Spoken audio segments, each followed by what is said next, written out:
वर्ण विचार। शुरू करने से पहले हम इसका सामान्य परिचय जानना उचित समझेंगे कि वर्ण होते क्या हैं। कई बार हम अपने मुख से कुछ ध्वनियां विकृत करते हैं और उन्हीं ध्वनियों से मिलकर शब्द भी बनते हैं। तो मुख्य रूप से वर्ण क्या है? वे ध्वनियां जिनको हम लिखित रूप से पढ़कर, लिखकर समझते हैं, सीखते हैं और इन्हीं से हमारी भाषा का भी निर्माण होता है। इन्हीं से हम अपने विचारों की अभिव्यक्ति भी करते हैं। तो चलिए जानते हैं कि वर्ण की परिभाषा क्या है, वर्ण को सटीक शब्दों में हम कैसे समझ सकते हैं। भाषा की सबसे छोटी इकाई वर्ण कहलाती है। कैसे कहलाती है? जैसे मुझे बोलना है जलज यहाँ आओ। अब मुझे कुछ बात कहनी है, मुझे आपसे कहना है जलज यहाँ आओ। यहाँ पर इन शब्दों को बनाने के लिए मैंने कुछ वर्णों का प्रयोग किया। पहला शब्द था जलज। अब जलज शब्द कहाँ से बना? इन्हीं वर्णों से मिलकर बना। इन्हीं वर्णों के एक सार्थक क्रम से मैंने इस शब्द का निर्माण किया। तो यही प्रयोग है इन वर्णों का कि भाषा की सबसे छोटी इकाई ध्वनि वर्ण कहलाती है और इन्हीं वर्णों से हम शब्द और वाक्यों को सीखते हैं। तो ये हमारे लिए बड़ा ही आवश्यक है जानना और समझना। तो चलिए शुरू करते हैं। सबसे पहले इन वर्णों को कितने भागों में बांटा गया है, इसमें भी बच्चों में काफी कंफ्यूजन पाया जाता है। तो सबसे पहले आप देखिए कि वर्णों को मुख्य रूप से दो भागों में बांटा गया है। पहला होता है स्वर और दूसरा है व्यंजन। पहला है स्वर और दूसरा है व्यंजन। तो वर्णों के विभाजन में हम सबसे पहले स्वरों के बारे में जानेंगे। स्वर क्या होते हैं? स्वर वे ध्वनियां होती हैं जिनका उच्चारण बिल्कुल स्वतंत्र रूप से किया जाता है और इनके उच्चारण में हमारी जिह्वा मुख के किसी भी भाग का स्पर्श नहीं करती है। ये ध्वनियां सीधी बाहर आती हैं, इसलिए इन्हें स्वतंत्र वर्ण कहा जाता है। इस प्रकार स्वर की परिभाषा हो जाती है वे वर्ण जिनका उच्चारण स्वतंत्र रूप से किया जाए वे स्वर कहलाते हैं। अब दूसरा बड़ा अनिवार्य प्रश्न है कि स्वरों की संख्या कितनी होती है। कुछ बच्चे स्वरों की संख्या 13 बताते हैं, कुछ 11 बताते हैं। तो इसका सही उत्तर होगा स्वरों की कुल संख्या 11 होती है। 11 कौन कौन से स्वर होते हैं और इनका उच्चारण कैसे होता है, एक बार आप भी मेरे साथ अभ्यास करिए और इन्हें लिखकर भी देखिए ताकि आपको इसकी जानकारी मिले। सबसे पहले हम शुरू करते हैं उच्चारण। अ, आ, इ, उ, री, ए, आए, ओ, आओ। हो गए 11 स्वर। यही 11 स्वर कुल होते हैं। अंग और अह को अनुनासिक कहा जाता है। इन्हें स्वरों के अंतर्गत नहीं गिनते हैं। अंग और अह नासिक के वर्ण होते हैं और इनकी ध्वनि कहाँ से आती है? नाक से आती है। तो ये आपने समझा होगा स्वर क्या है, स्वरों की संख्या कितनी है, नासिक के वर्ण कौन कौन से हैं। दूसरा आता है व्यंजन। व्यंजन को समझने के लिए बहुत ही आसान ट्रिक हमारे पास है कि हम व्यंजन को एक फैमिली के रूप में ले लेते हैं। जिस प्रकार आपके परिवार के सदस्य हैं और आपके परिवार के सदस्यों को आपके किसी मुख्य मेंबर के नाम से ही जाना जाता है, वैसे ही व्यंजन के परिवार में भी कुछ सदस्य हैं और उन सदस्यों में व्यंजन को हमने इस तरह से बांट लिया है। इस फैमिली में सबसे पहले स्पर्श व्यंजन आते हैं। स्पर्श व्यंजन पहला हम इसका भाग पढ़ेंगे। स्पर्श व्यंजन। स्पर्श व्यंजन में 5 फैमिली है हमारे पास। 5 ग्रुप है, 5 समूह है और प्रत्येक समूह में 5 वर्ण हैं। ये समूह आ जाते हैं क, च, त, त, प। बड़ा ही इंटरेस्टिंग है, जानने की आप कोशिश करें और मेरे साथ ये प्रयोग अवश्य करें। अब इस परिवार में टोटल 5 परिवार हैं और प्रत्येक परिवार के 5 सदस्य हैं।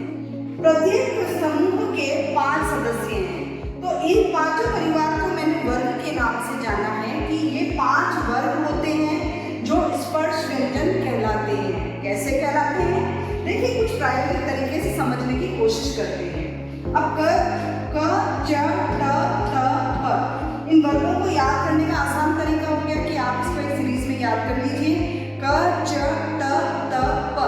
अब इनका उच्चारण स्थान हम लोग जानेंगे कि इनका उच्चारण किस प्रकार से होता है और एक परिवार में सदस्य कैसे होते हैं। क, ख, ग, घ, र। अब हमें तो इसका उच्चारण ड़ में ही बताया गया है, किंतु आजकल इसका उच्चारण अंग के रूप में किया जाता है। तो आप अड़ भी बोल सकते हैं और अंग भी बोल सकते हैं, कुछ भी गलत नहीं होगा। दूसरा है च, छ। अब आकार भी आप देखें कि वर्णों का आकार एग्जैक्ट तरीके से कैसे होगा। आप लोग लिखने में कितनी त्रुटियां कर लेते हैं। ज, झ, ण, ये बोलते हैं इसे और हम लोग ण बोलते हैं। तो ये उच्चारण में एक परिवर्तन है। ये से आप इसे जानेंगे। फिर है ट, थ, ड, ढ, ण, त, थ, द, ध, न। और एक लास्ट में बचता है प, फ, ब, भ, म। अब देखते हैं कि मैंने अभी आपको एक फैमिली के बारे में बताया। कैसे हुए ये परिवार? 5 परिवार है। प्रत्येक परिवार का मुख्य सदस्य है, उसी के सदस्यों की के नाम से मैंने इन सारे समूह को याद किया। क, च, ट, त, प। अब पहला परिवार लेते हैं क वर्ग। पहले हम क वर्ग के बारे में जानकारी लेंगे कि इसमें हमारी जीवा कहाँ का स्पर्श करती है, ये स्पर्श व्यंजन क्यों है। देखिए, जब हम क का उच्चारण करते हैं तो हमारे मुख का ये स्थान, आप सब मेरे साथ अभ्यास अवश्य करें कि हमारे मुख का ये स्थान जो सबसे गले के पीछे यहाँ होता है, इसको कंठ बोलते हैं, है ना। अपन कहते हैं उसकी कंठ कितनी मधुर ध्वनि निकालते हैं। कंठ मतलब पीछे वाला स्थान। अब यहाँ से हम इन वर्णों का उच्चारण करते हैं। क सीधी अंदर से आवाज, ख, ग, घ, ड़। तो ये सारे कंठ वर्ण होते हैं। इनका उच्चारण करने में हमारी जीवा कंठ का स्पर्श करती है। तो इसी के साथ हम दूसरा वर्ग लेते हैं च वर्ग। च वर्ग का उच्चारण करते करते हमारी जीवा थोड़ा आगे की ओर स्पर्श करने लगती है। वो भी हम अभ्यास करते हैं। देखना आप, च, छ, ज, झ, य। अब यहाँ पर आपने देखा कि कंठ से हमारी जीवा थोड़ी आगे की ओर स्पर्श करती हुई आ रही है और इसी भाग को हम तालु कहते हैं। और यहाँ से उच्चरित वर्णों को तालव्य के नाम से जानते हैं और कंठ का स्पर्श करते हुए व्यंजन को हम कंठ्य के नाम से, कंठ्य वर्णों के नाम से जानते हैं। अब हम तीसरे वर्ग की ओर आते हैं जो है हमारा ट वर्ग। ट वर्ग का उच्चारण करते समय हमारी जीवा तालु से थोड़ा आगे की ओर आएगी, उसका स्पर्श करेगी। दांतों के ठीक पीछे ऊपर वाला भाग स्पर्श होगा, जैसे ट, ठ, ड, ध, ण। आप भी मेरे साथ करें, ट, ठ, ड, ध, ण। अब हमारा जो स्पर्श वाला हिस्सा है वो ये है, ट, ठ, ड, ध, ण। इस भाग को क्या बोलेंगे? मूर्धा। इसे हम मूर्धा के नाम से जानते हैं। अब आगे आते हैं दूसरे वर्ग की ओर जो है हमारा त, थ, द, ध, न, त वर्ग। त वर्ग का उच्चारण करते समय आप अपने दांतों की ओर ध्यान दें कि इन वर्णों का जब हम उच्चारण कर रहे हैं तो हमारे दांत स्पर्श हो रहे हैं। त, थ, द, ध, न।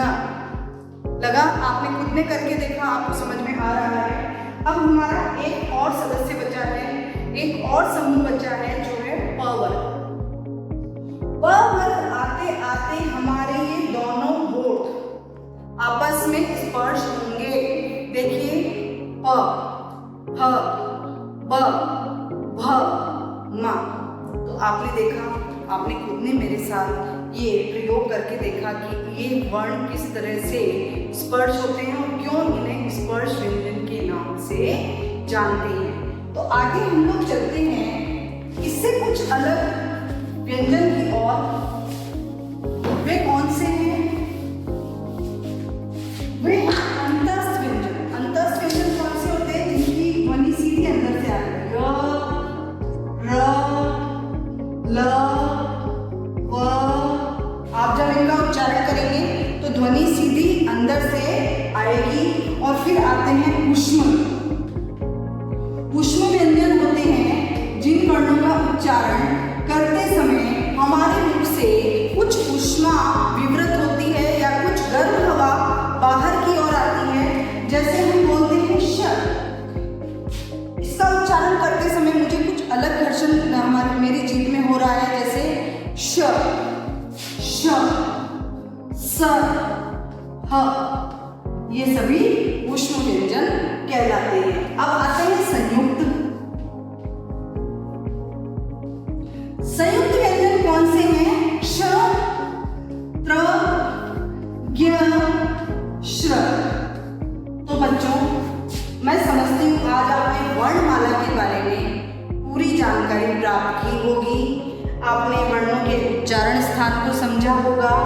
अब मुख्य जो परीक्षा में प्रश्न आता है वो आपके सामान्य ज्ञान से संबंधित भी हो सकता है, जिसमें बहुत अधिक कंफ्यूजन पाया जाता है। वो होता है कि मैं वर्णों की संख्या कितनी है, इसमें बच्चे बहुत कंफ्यूज होते हैं। तो मैं इसके बारे में बोलना चाहूँगी कि हिंदी में उच्चारण के आधार पर कुल 52 वर्ण होते हैं। इस चीज़ को आप याद कर लें। हिंदी में उच्चारण के आधार पर कुल 52 वर्ण होते हैं, जिसमें से 11 स्वर होते हैं, 41 व्यंजन होते हैं और लेखन के अनुसार कुल 56 वर्ण होते हैं। आप लिखने का अभ्यास करें और इन वर्णों के बारे में जानकारी लें। इसमें 11 स्वर और 41 व्यंजन होते हैं। तो बच्चों, मैं समझती हूँ आज के इस प्रकरण को आपने अच्छे से समझा होगा और आप खुद भी इसके बारे में अभ्यास करेंगे।